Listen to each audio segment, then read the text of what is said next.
Hello, and welcome to the Book Marketing Simplified podcast. I'm Jenn Hanson-dePaula. I'm Marcus-dePaula, and today we get to talk about something that you've probably heard us mention before, but we really feel is an essential part of any author, any creative, any business's marketing platform, and that is newsletters. It's not a sexy topic, but boy, is it important. Super important. Very important.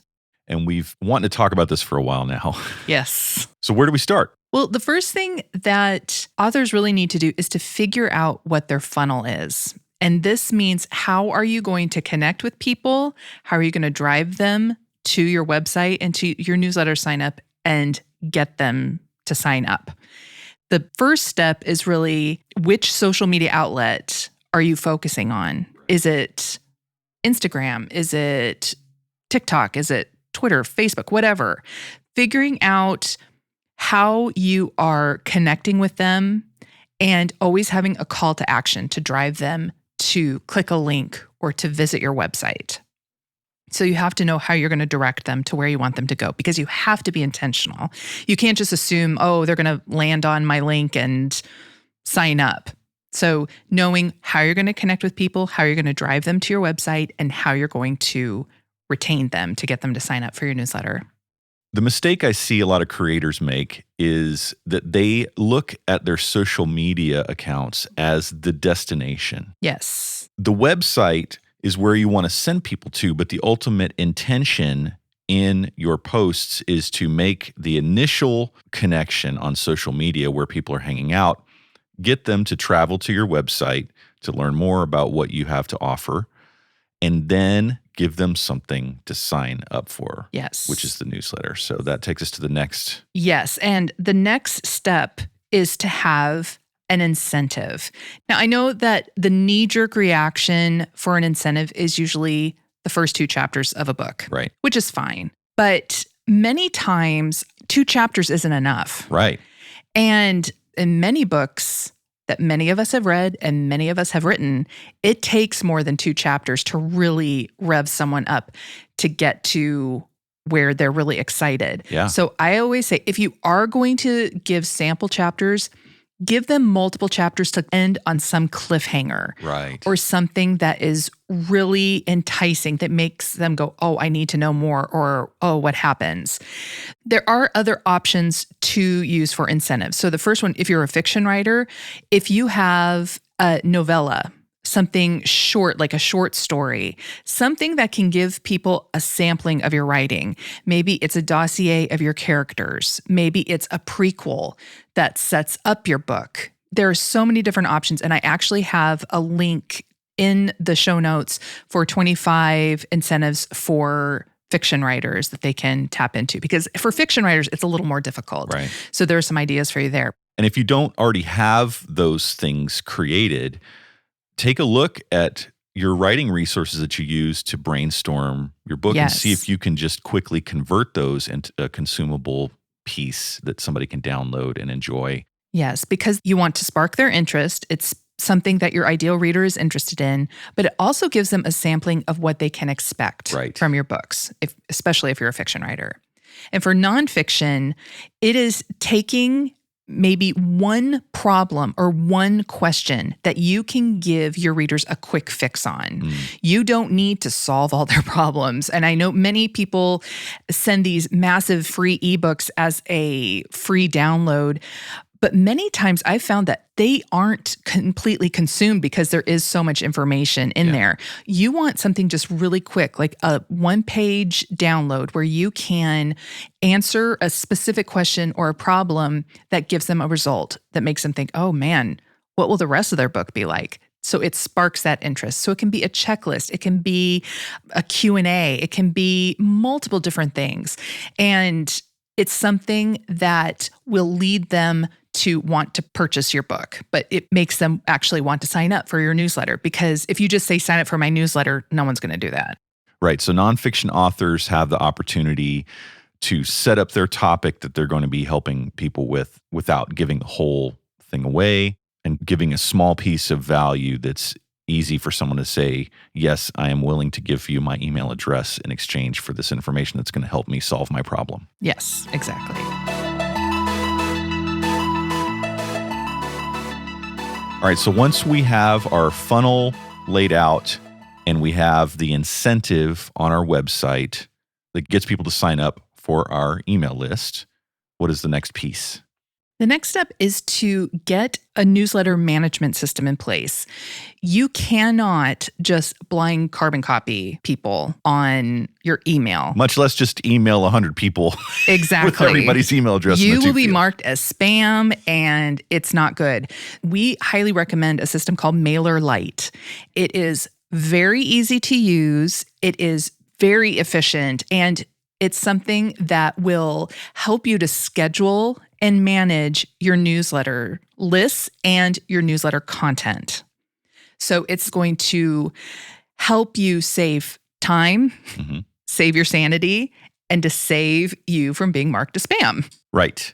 And that's a super, super important thing, because you want this newsletter that you work so hard on getting people to sign up for and then creating to send content out to actually end up in their inbox. Yes. And if you get marked as spam, you're going to end up in their junk folder.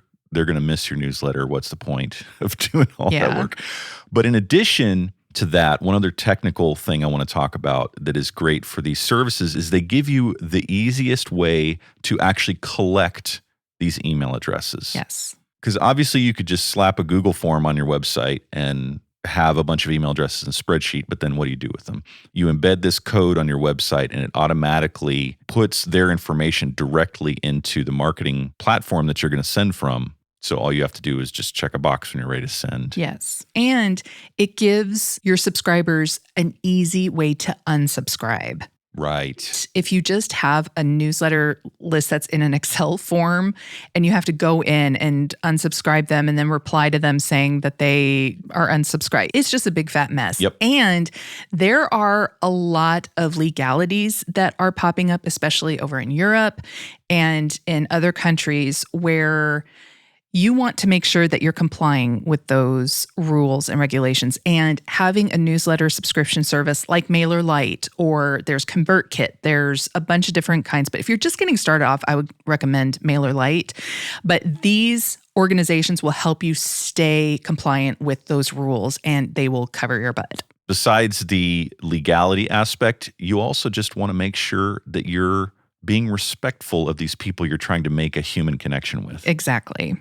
We favor services like MailerLite because they do offer you a free service up until you get 1,000 followers, which is really great. And then their subscription service, like once you hit 1,000, is very affordable. Starts at $15 a month. Yes. They're definitely one of the most affordable and easiest to use platforms. I have tried a lot of them. Yes. We actually switched from MailChimp. Right. And we are not being paid or sponsored by MailerLite in any way. We just want you to have the best information possible, and this is what we recommend.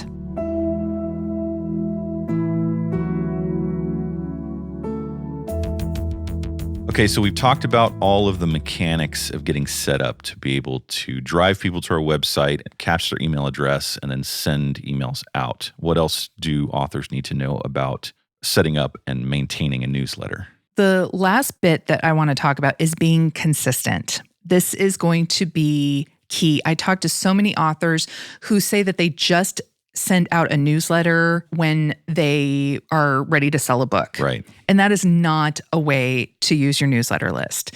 You need to be consistent. And consistent doesn't mean emailing them all the time.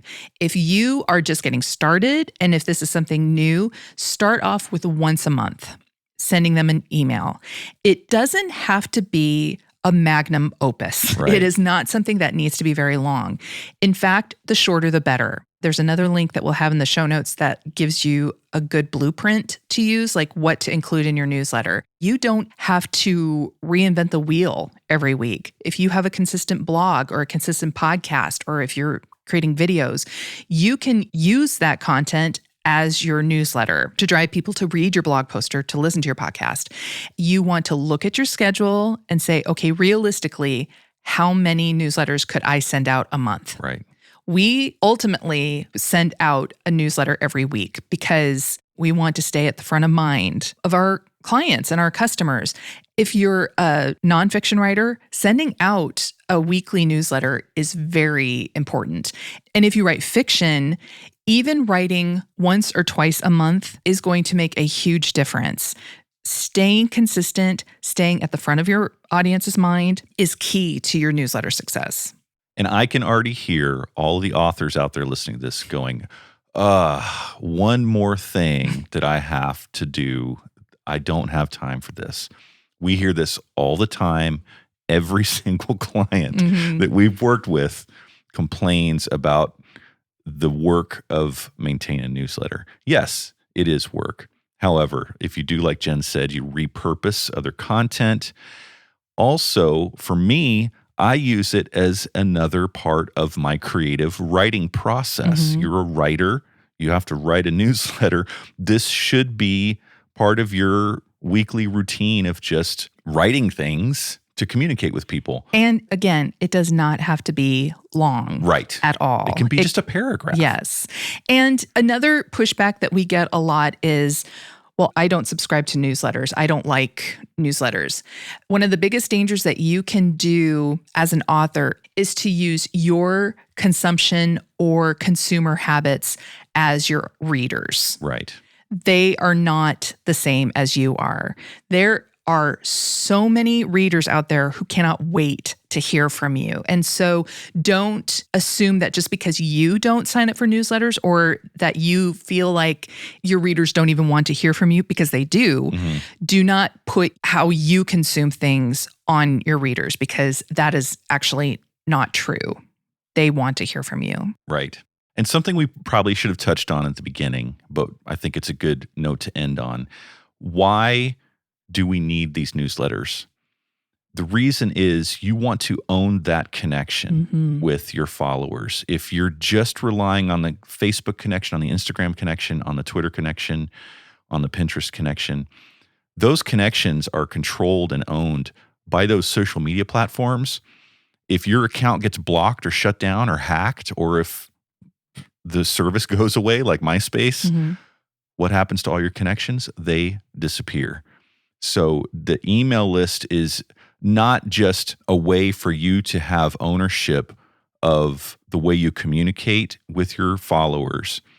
It's also what I see as the highest level of connection, because that follower has given you some of their personal information, saying that they trust you and they are ready for a deeper connection with you. Yes. I always say that a newsletter is one step closer to a sale.